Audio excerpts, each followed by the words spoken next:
Shy Affairs here. Welcome to today's movie review. Let us get straight into it. Twin Deception is with screenplay written by Yukime Ninnis, directed by Mulfakarid, produced by Susan Ogatuga, and executively produced by Tommy Adoy and Amani Opoli. This movie, titled Twin Deception, is now streaming on the Latterus YouTube channel with same name. Synopsis of this movie is Truby, played by Teo Romero, living as a pauper, has just lost his mother, who made him promise to find his long-lost twin prior to her passing. Calvin, who is wealthy, is married to Dara.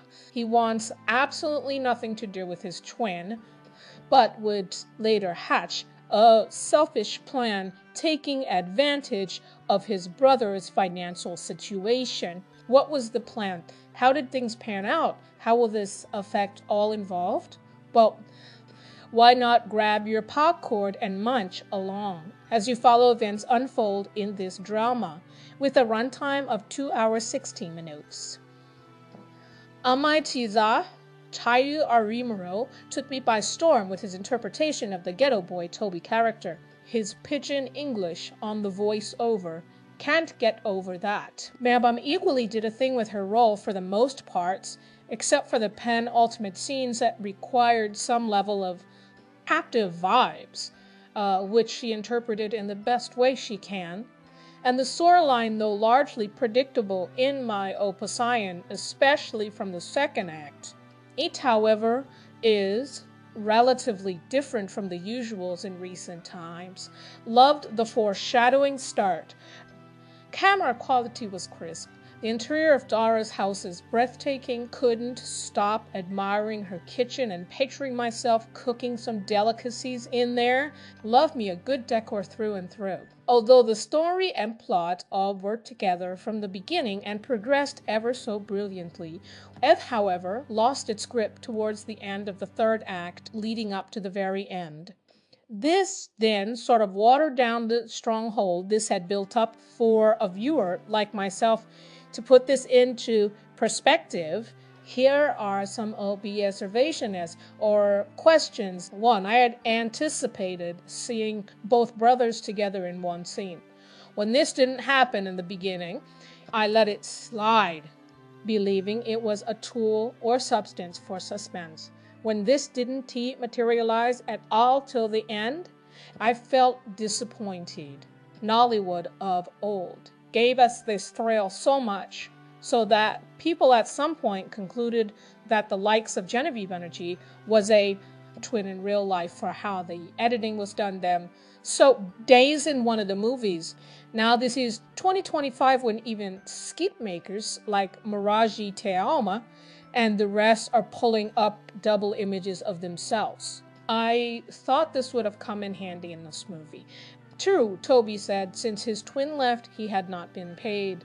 He appeared to have left the ghetto penniless. So which money was he spending buying gifts for Dara? I guess he was paid enough front, but that wasn't established as we were made to understand. He will be paid monthly. Bianca stated this after realizing he had resigned from his job and he owned up to it. Why then did Dara later on pack up food for him, wishing him a good day at work? Did I miss something? 4. Wait, that sales girl at the shop didn't confirm receipt of payment via the app, and she packed up the clothes for a customer. Wasn't that they supposed to give some receipts? None they do for Lecky.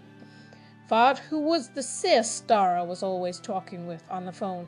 Does anyone know, please? I'd need help with back. 6. When the barrister came to tell Dara and her brother Ecom about Toby, Dara didn't even try to confirm or go see him at the police station to hear from the horse. She just took it hook, line and sinker. 7.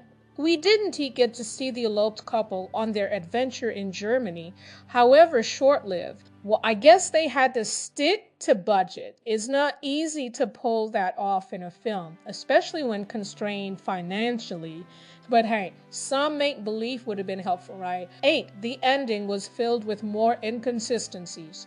4 years later, we were seeing a pregnancy and an under 2-year-old baby boy, and someone stating we were expecting an upfront princess would happen to the pregnancy by Cor the 4 years later.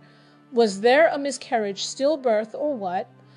Furthermore, will there be a sequel to this movie? I would have loved to see Kelvin's reaction after his 10-year thing. Though the duration was long and drawn, Toby's character and monologue made it a bit bearable. Still, I have my ways. Overall, this was interesting, engaging, and entertaining. It just didn't maintain the strength it started with and could have been a whole lot better and more intriguing. It was when Bam Bam took the food to the office that she knew Kelvin had resigned. Apart from the twins not being together in one scene, the movie was a delight to watch.